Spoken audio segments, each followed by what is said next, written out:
Ladies and gentlemen, here is another accomplishment in the long series of accomplishments which Bob and Ray have accomplished in the last few months. Always interested in civic improvements, Bob and Ray now bring you a vivid eyewitness description of what has been accomplished in the little town of Frenelsburg, Pennsylvania. We take you now to a curbstone in Midtown Frenelsburg, Pennsylvania.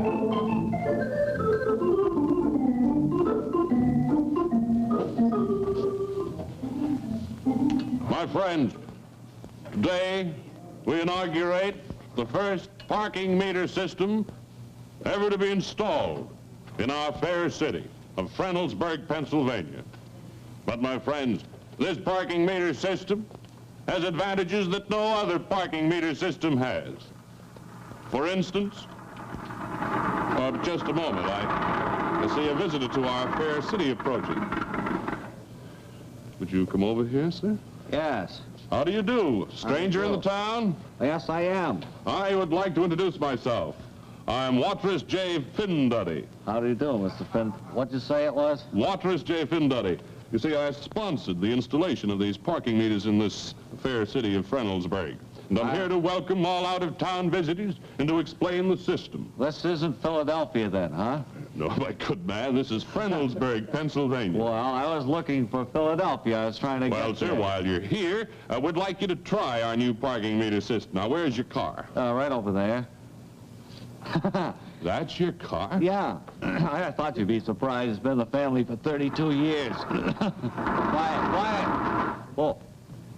All right. Do you have any change, sir? Oh, yeah. I got a lot of change. I took 3 cases of ginger ale bottles back to the store. How much you want? Oh, that'll be enough. Now, what kind of gum do you choose? What kind of gum do I chew? Yeah. Where till I drop this in here? Beetle gum, you got to chew it. That's right, beetle gum. How did you know that Well, I ahead of time? just happened to hit the... Gee, that's a wonderful thing you got there. What town did you say this was? Frenelsburg. Well, look, you haven't seen anything at all. Do you have another nickel here? Yeah. What's your favorite tune? Well, I like Any Time. Anytime. I like your choice, young man. Yeah? Well, it's... You don't mean you get music out of this thing?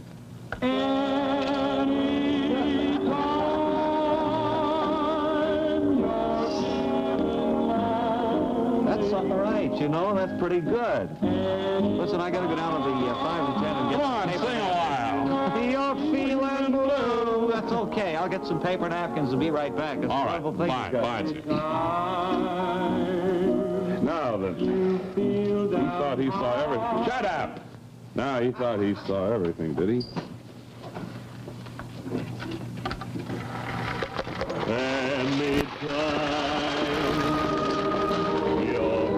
Ladies and gentlemen, here is another Bob and Ray First. A new television program which, for the first time, gives glamour to that hitherto neglected institution, the police station. Bob and Ray proudly present a new program, Fugitive for a Day. We take you now to the precinct house 23, where genial desk sergeant O'Houlihan is our host. How do you do, and welcome to Fugitive for a Day, the new television show which brings the public closer to its police force and to the station house. Now, maybe you've often wondered just what goes on in the station house. Maybe you'd like to get behind the police force, and that's where we come in with the program which comes to you every week at this same time.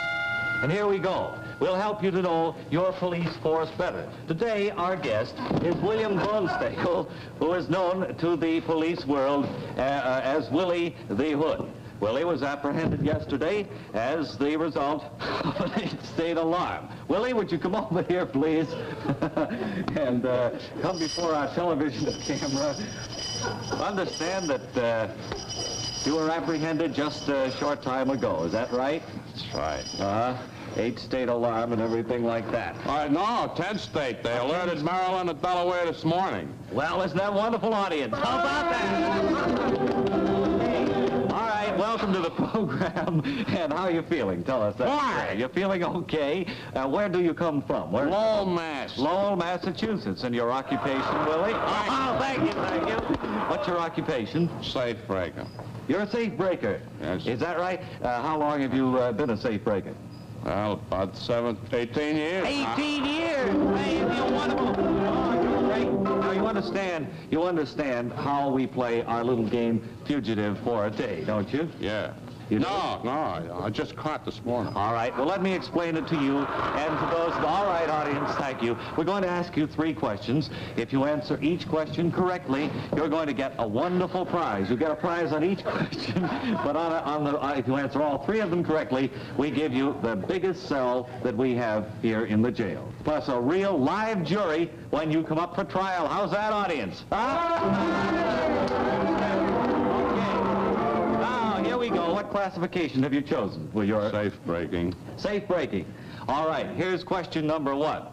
What is a popular word used by safe breakers which means for nitroglycerin?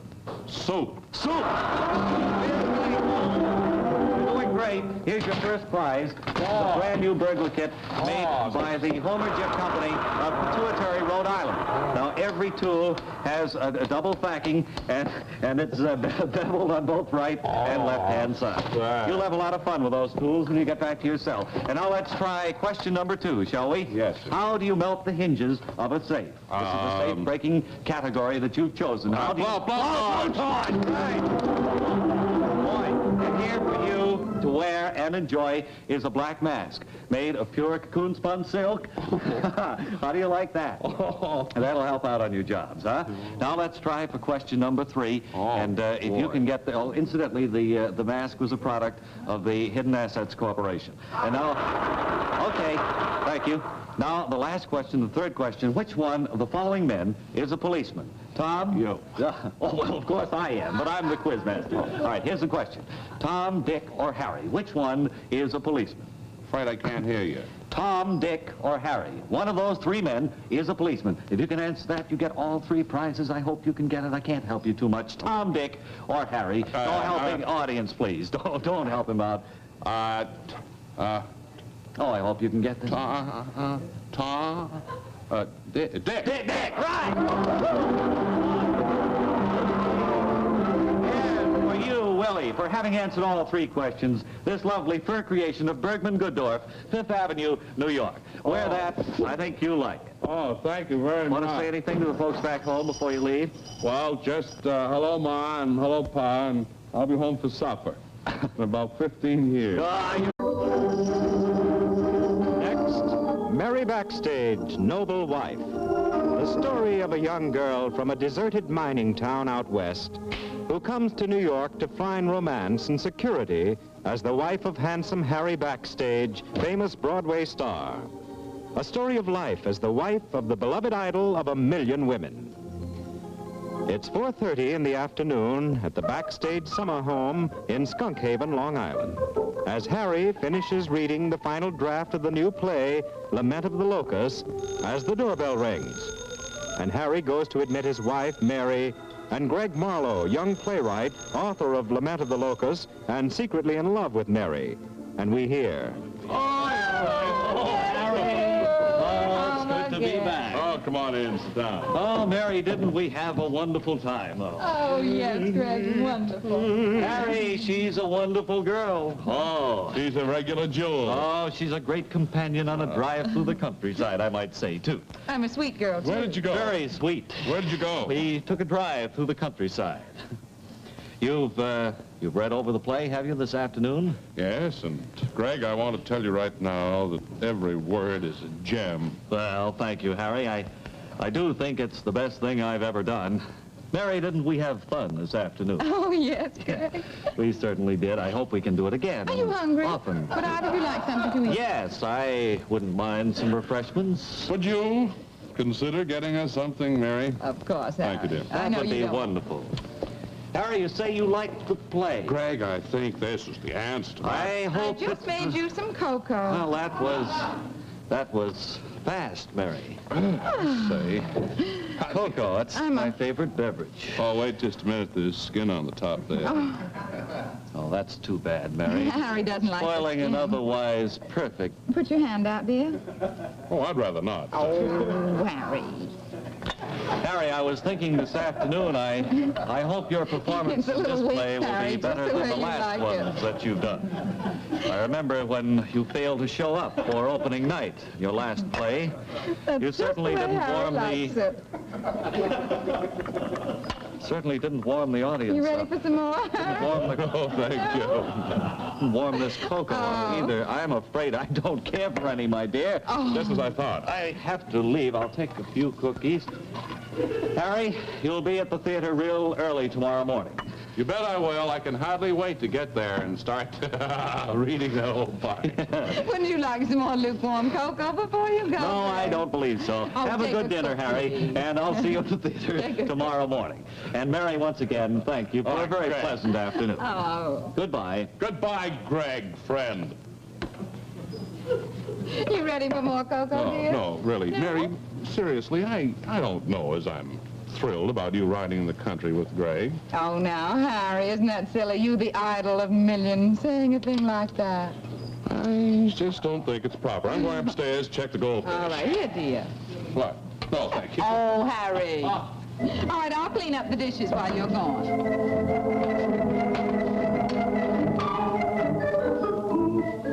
And at 9:30 the following morning, Harry arrives at the stage door of the Summer Garden Theater and calls to Pop, beloved stage doorman. Ah, the old theater. Certainly good to be back again. And I wonder where Pop is. Here I am, Harry. Pop, it's good to see you.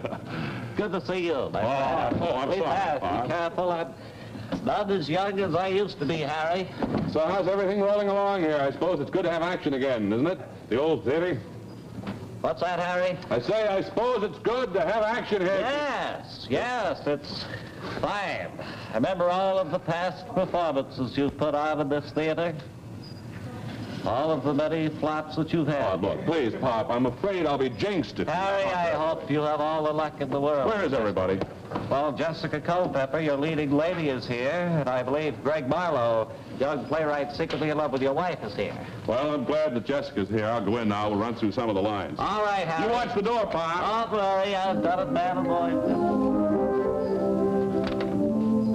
Oh, Jessica, it's so good Why, to Harry, see you. darling, how are you, dear? Back at the theater again. Darling, I just looked through the script, and I think it's just excellent, except that it needs a little bit of editing. And, I think I can speak to Greg about this long speech of yours. Well, Harry. Don't know. Would you promise me something? What's that? Would you please show up this opening night? Oh, I wish you wouldn't I don't remind want me to bring of that. up things like that, Harry. So afraid you'll jinx me. Well, good morning, folks. Hello, Greg, darling, how are Harry, you? good to see you looking so bright this morning. You're ready to go through the Greg, play, aren't you? Harry had an awfully good idea. He wanted you to change this speech so that I say it. I never said that. Oh, Harry, you just said it this moment. You just Jessica, said I'm it. not changing any speeches. I won't hear of it. This play is perfect the way it is, and you told me that, Harry. Now, Well, Greg, if get that's to the the way you feel, rehearsal, we're and going I'll to go round up now. the rest of the actors. Right. Harry, dear, we'll run through it the way it is. We don't have time, really. Oh, yes, we do. Who's that? Harry! Yes, Pop. It's for you. It's for Mary. Something terrible has happened to her. Terrible has happened to Mary. These words by Pop, beloved stage doorman, cause Harry backstage to recoil in anxiety, for he knows that without Mary he is nothing. And if something terrible has happened to her, production of Lament of the Locust may be held up indefinitely. Be sure and join us Thursday when we'll hear Jessica Culpepper, Harry's leading lady, say, Look, Harry, I know no matter what it is, you still have a responsibility to your cast.